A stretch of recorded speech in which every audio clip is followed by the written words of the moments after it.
থেকে অন্যায় বা অপরাধ করে থাকলে সাসপেন্স হোক, শাস্তি হোক, সেটাতে কোনো প্রশ্ন।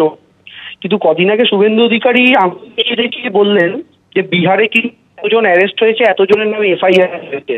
এখন সেই যে শুভেন্দু পলিটিক্যালি ভয় দেখানোর কৌশলটা শুরু করেছিলেন অ্যাডমিনিস্ট্রেশনের মধ্যে, তারা বিজেপির ইচ্ছা মতো লোকজনকে বাদ দেন আর কি, তো সেই জিনিসেরই কি রিফ্লেকশন কমিশনের পদক্ষেপেও দেখা গেল?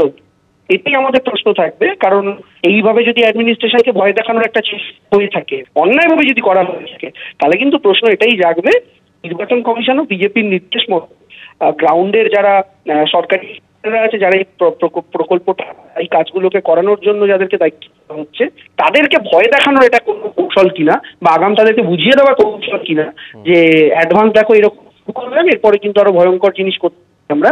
এটাই আমাদের প্রশ্ন। এই রাজ্যে অবৈধ ভোটারদের ঢোকানোর যে প্রবণতা, অবৈধ ভোটারদের রেখে দেওয়ার প্রবণতা, মৃত ভোটারদের রেখে নেওয়ার প্রবণতা, এটা কারা করছে? যেন তেন প্রকারণে জিততে চাইছে, যেন তেন প্রকারণে মানুষের রায়কে চুরি করতে চাইছে।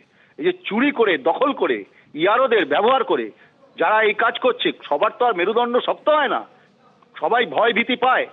বলে রাজ্য সরকারের কারা কারা যুক্ত আছে, কোন দলের লোকেরা যুক্ত আছে খুঁজে বার করতে হবে কমিশনকে। এবং এই ভোট সব মানে ভালো ভোটারদের বাদ দিয়ে অকেজো ভোটার, মৃত ভোটার, ডি ভোটারদের ঢোকানো এবং জাল ভোটারদের রাখা গরিত অপরাধ এবং গণতন্ত্রের চুরি।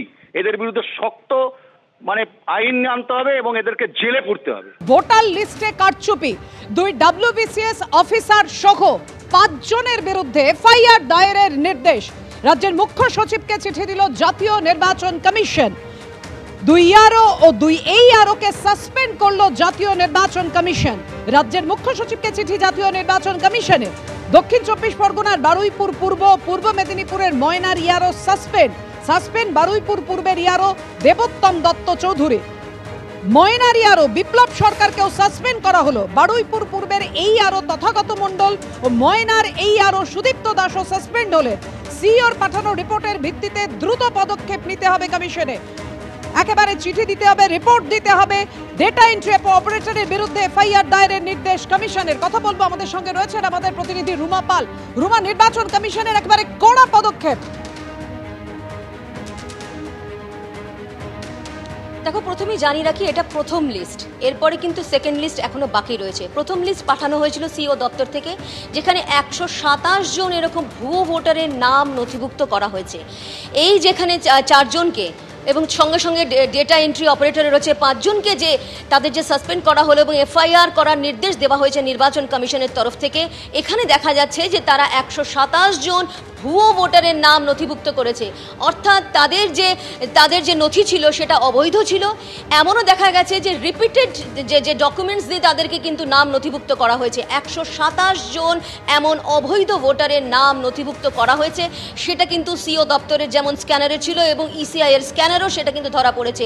প্রথমেই কিন্তু এই ইআরও এবং এই ইআরওদের আগে কিন্তু জিজ্ঞাসাবাদ করা হয়েছিল এবং তারা কিন্তু সঠিক উত্তর না দেওয়ার পরে কি সমস্ত তথ্য সিও দপ্তর থেকে ইসিআই এর কাছে পাঠানো হয়। ইসিআই কিন্তু সমস্ত কিছু দেখেছে, ভোটার তালিকা খতিয়ে দেখেছে এবং দেখা যাচ্ছে 127 জনের নাম ভুয়োভাবে ভোটার লিস্টে তোলা হয়েছে। এই 127 জনের নাম ভুয়োভাবে ভোটার লিস্টে তোলার জন্যই কিন্তু এই ইআরওদের বিরুদ্ধে পদক্ষেপ নেওয়া হলো এবং তাদের সাসপেন্ড করার নির্দেশ দেওয়া হয়েছে। তার সঙ্গে ডিসিপ্লিনারি অ্যাকশন, এফআইআর লঞ্চ করার কথা বলা হয়েছে নির্বাচন কমিশনের তরফ থেকে। মুখ্য সচিবকে চিঠি দেওয়া হয়েছে। অন্যদিকে বলে রাখি, যেখানে দেখা যাচ্ছে যে এই যে ডেটা, এখানে দেখা যাচ্ছে ক্যাজুয়াল ডেটা এন্ট্রি অপারেটর, তাকেও কিন্তু এফআইআর লঞ্চ করা হচ্ছে। এখানে দেখা যাচ্ছে যারা এই ইআরও বা এই ইআরও আছেন তারা কিন্তু তাদের আইডি অর্থাৎ তাদের যে পাসওয়ার্ড সেখানে কিন্তু শেয়ার করছে সেই ডেটা এন্ট্রি অপারেটরদের থেকে। সেই কারণেই কিন্তু এই ভুয়ো ভোটার কিন্তু সঙ্গে সঙ্গে এই ভোটার লিস্ট তালিকায় চলে আসছে। এইভাবেই কিন্তু এই কারচুপি চলছিল। সেই কারচুপি কিন্তু সিও দপ্তর থেকে শুরু করে ইসিআই এর স্ক্যানারে ছিল এবং তারপর তারা যখন সঠিক উত্তর না দেওয়ার পরেই কিন্তু ইসিআই এই পদক্ষেপ করলো। সাসপেনশন যেমন করা হলো তাদেরকে, তার সঙ্গে সঙ্গে এফআইআর লঞ্চ করা হবে।